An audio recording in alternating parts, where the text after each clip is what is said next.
terkasih dalam Tuhan Yesus, bersyukur jika Tuhan sudah membangunkan kita dari tidurnya, dan jika pagi hari ini Tuhan kembali mempertemukan kita lewat persekutuan doa pagi. Semua ini adalah anugerah Tuhan, dan harapan kami Bapak Ibu dan saudara-saudari sekalian dalam keadaan baik dan sehat. Sebelum kita merenungkan firman Tuhan pada pagi hari ini, mari kita bersatu dalam doa. Maha besar ya Allah ya Bapa Surgawi, Bapa yang kami sapa, kami imani, kami percayai di dalam nama Tuhan kami Yesus Kristus.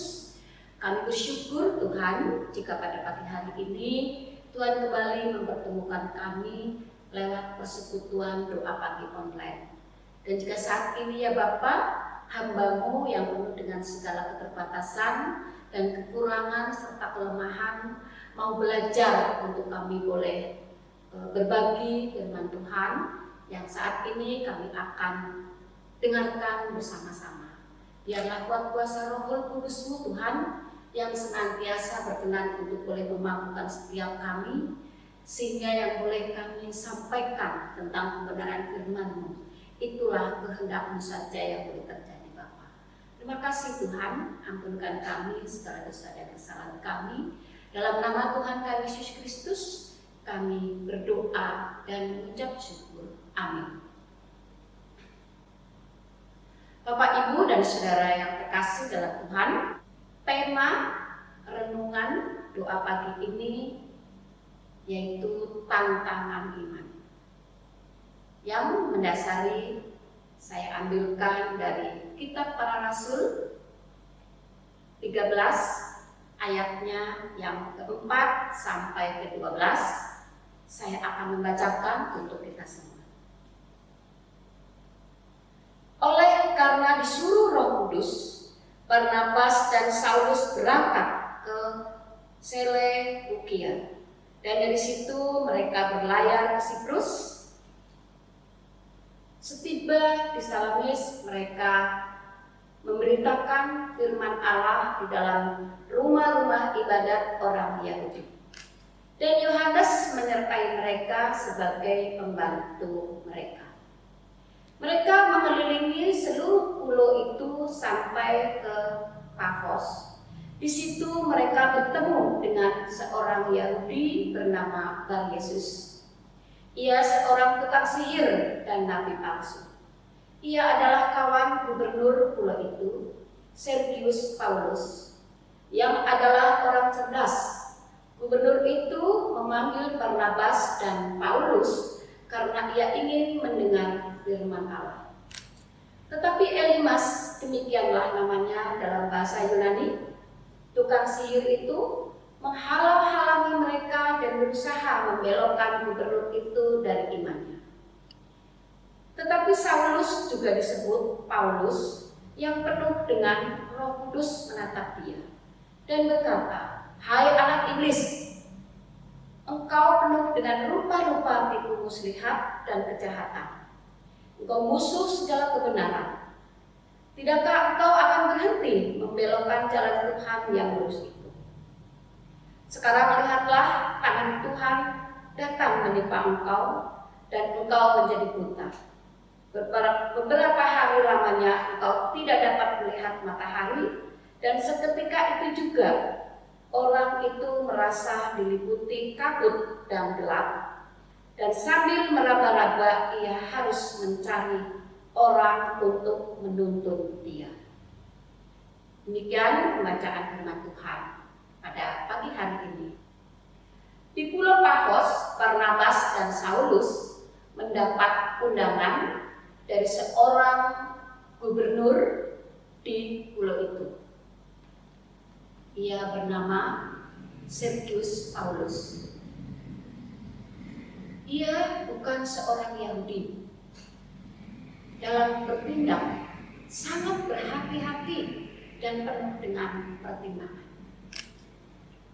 Sekalipun ia mempunyai kedudukan tinggi, namun dia mau menerima para pemberita Injil. Dia mengundang juga dengan bertindak akal sehat, bukan karena nafsu dan juga karena hal-hal yang lain.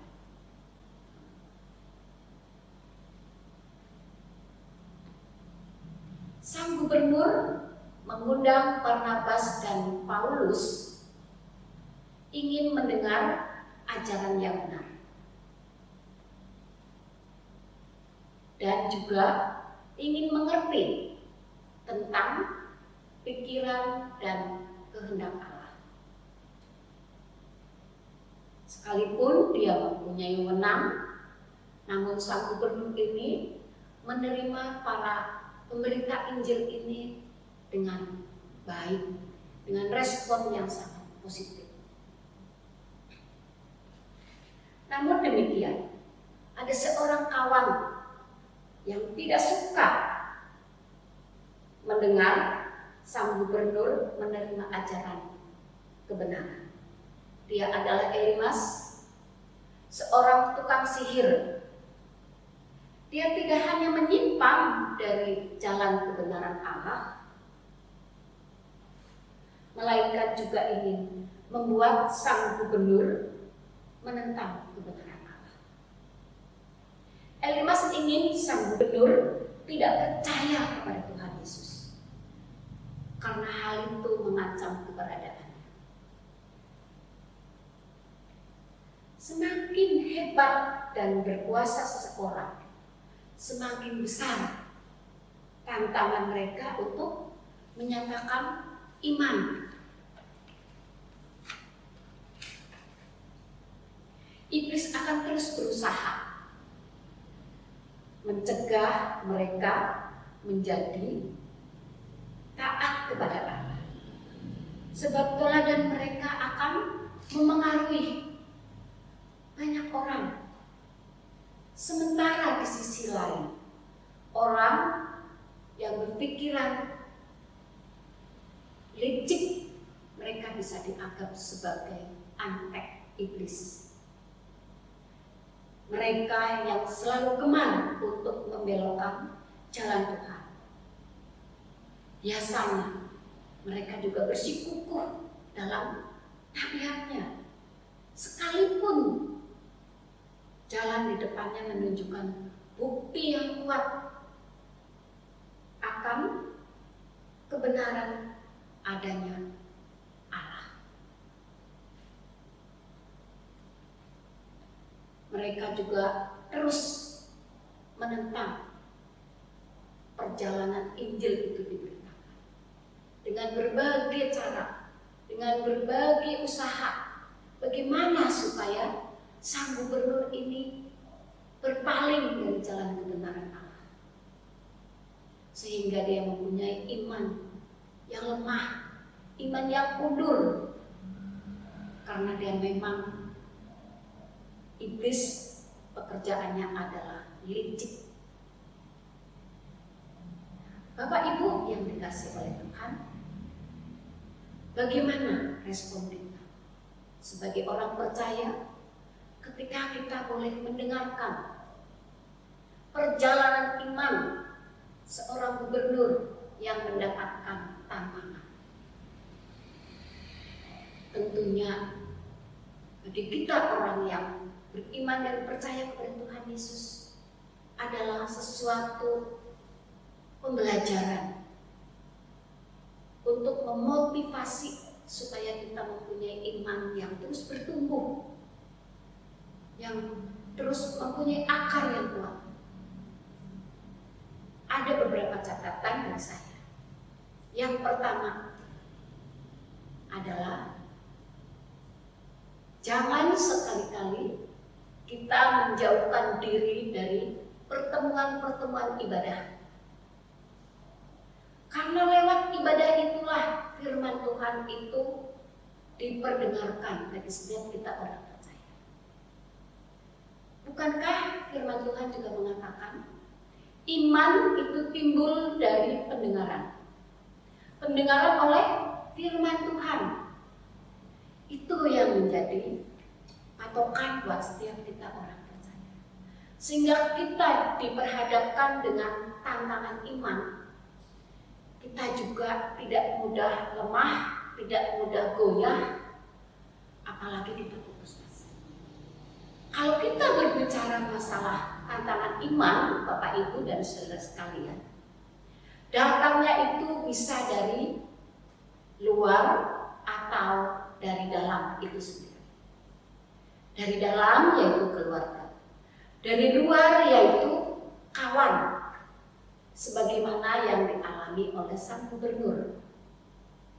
Semakin seseorang mempunyai jabatan yang tinggi, semakin dia diperhadapkan dengan tantangan yang berat untuk menyatakan imannya.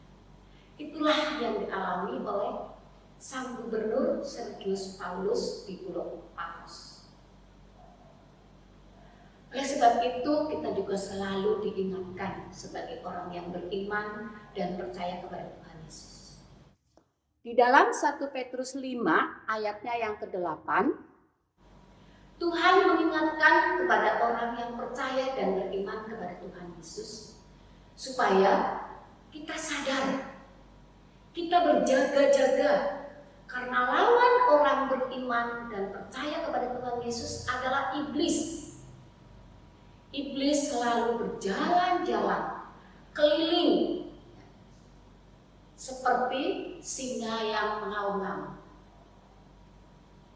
yang mencari orang siap untuk diterkamnya. Itulah kelicikan iblis, tipu daya nabi palsu. Nah, Bapak Ibu yang dikasihi oleh Tuhan, tentunya kita semua juga diberikan talenta. Dan talenta yang diberikan Tuhan kepada setiap orang percaya itu berbeda-beda. Ada yang pintar untuk berkhotbah, membawakan firman Tuhan. Ada juga yang pintar bermain musik. Dan ada juga yang suaranya merdu. Mereka menjadi pemimpin pujian atau kantor. Dan juga yang pintar dalam ilmu teknologi. Dia bisa mengambil bagian dalam pelayanan di multimedia, di kameramen, kemudian juga di sound system, yang semuanya itu adalah talenta dari Tuhan yang harus dikembangkan demi untuk memajukan pelayanan kita. Terlebih di masa-masa pandemi saat ini, kita mengikuti segala kegiatan peribadahan kita lewat online, yang tentunya juga membutuhkan orang-orang yang berkompeten untuk terjun di bidangnya yang sesuai dengan talenta yang Tuhan berikan kepada setiap kita. Tujuannya satu, yaitu untuk menunjang kegiatan pelayanan kita, sehingga pelayanan kita semakin hidup, semakin mempunyai makna yang berarti, dan juga semakin menjadi berkat bagi setiap saudara-saudara kita yang boleh mengikuti ibadah secara online. Dan itu semua adalah buah dari iman. Karena firman Tuhan juga mengatakan bahwa iman harus disertai dengan perbuatan. Banyak hal yang dapat dilakukan oleh orang percaya. Jika kita diberikan talenta yang lain, seperti juga kita bisa mengajar di sekolah minggu, itu adalah sesuatu hal yang sangat-sangat mulia, yang sangat berarti. Karena apa? Karena itu bisa menumbuhkan benih-benih iman bagi adik-adik kita, bagi anak-anak kita, sehingga pada suatu saat nanti dia dewasa, dia bisa mengerti tentang kebenaran iman itu sendiri, yang pada akhirnya mereka bisa mengambil satu keputusan untuk boleh mengikut Tuhan, percaya Tuhan, beriman kepada Tuhan, dan sekaligus menerima Yesus sebagai Tuhan dan Juru Selamat pribadinya. Itu semua adalah buah dari iman. Karena tadi yang saya katakan, iman tidak disertai dengan perbuatan, pada hakikatnya adalah mati. Nah, itu adalah respon bagi setiap kita orang percaya. Dan ketika kita diperhadapkan dengan tantangan iman, jangan kita malah menjadikan itu suatu hambatan, tetapi justru itu menjadikan batu loncatan supaya kita mempunyai iman yang kuat, iman yang senantiasa memberikan buah, dan buah itu dapat dinikmati oleh banyak orang, oleh sesama kita, terlebih dalam kegiatan pelayanan kita. Nah, Bapak Ibu dan saudara-saudara sekalian, untuk menutup renungan kita pada pagi hari ini, saya akan membacakan satu ayat dari Ibrani 12, ayatnya yang kedua. Saya akan membacakannya bagi Bapak Ibu dan saudara-saudari serta saya.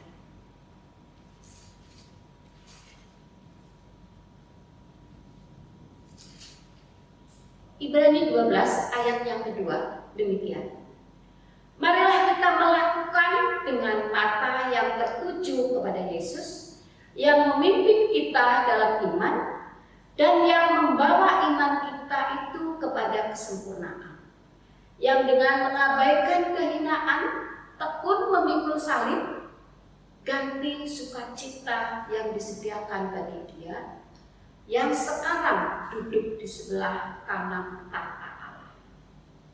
Nah, itulah Bapak Ibu renungan pada pagi hari ini. Jadi segala sesuatu yang kita buat, yang kita lakukan harus tertuju kepada sumber yang satu, yaitu Tuhan kita Yesus Kristus. Dia yang telah menanggung segala kehinaan, tekun memikul salib, sudah sepantasnya dan juga sudah sewajarnya kita sebagai orang beriman untuk memberikan buah yang mendatangkan sukacita, ganti penderitaan yang dirasakan oleh Tuhan Yesus dalam tekun memikul salib. Yang dipikul itu adalah salib kita, masalah kita. Dan sukacita itu biarlah menjadi bagian Tuhan yang sekarang duduk di sebelah kanan tahta Allah, yaitu Tuhan kita Yesus Kristus.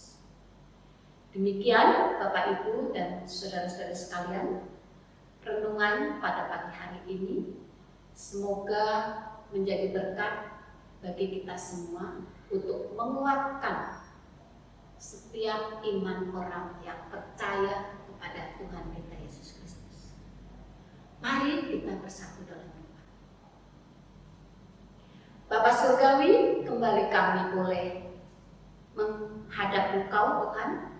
Kami bersyukur, kami berterima kasih jika pagi hari ini kembali Engkau ya Tuhan mengingatkan kepada setiap kami, supaya kami boleh benar-benar dan sungguh-sungguh memahami sebuah iman dan percaya kami kepadamu ya Tuhan. Biarlah lewat renungan pagi hari ini Tuhan juga mengingatkan kepada setiap kami untuk selalu memacu iman percaya kami, sehingga kami boleh mempunyai iman yang kuat, iman yang tidak mudah diombang-ambingkan oleh berbagai pengajaran sesat di luar sana yang diberitakan oleh para nabi-nabi palsu. Tolonglah kami ya Tuhan, supaya kami juga dapat memberikan buah dari iman percaya kami kepadamu dengan segala perbuatan kami, tutur kata kami, perilaku kami, dan juga pikiran kami, sehingga Engkau pula Tuhan yang mampu untuk menjadikan kami sebagai kitab yang terbuka, yang mampu dibaca oleh setiap kami, orang-orang yang percaya dan beriman kepada-Mu lewat sikap hidup kami. Dan kami saat ini juga berdoa Tuhan buat peribadahan di tengah-tengah pandemi di gereja-Mu ini. Begitu banyak Tuhan anak-anak-Mu yang boleh ikut ambil bagian dalam pelayanan ibadah di sini. Biarlah itu semua juga boleh menjadi kekuatan untuk mereka lebih sungguh-sungguh, untuk mereka lebih giat dalam melayani Tuhan. Karena itu adalah buah dari iman. Dan kami saat ini terus berdoa buat gereja-Mu di GKI Pondok Makmur di sini. Tuhan berkati untuk setiap kegiatan dan pertemuan-pertemuan ibadah. Dan saat ini kami juga berdoa Tuhan buat Pendeta Stefan Sohelan yang boleh Tuhan utus di tengah-tengah umat-Mu, jemaat-Mu di GKI Pondok Makmur.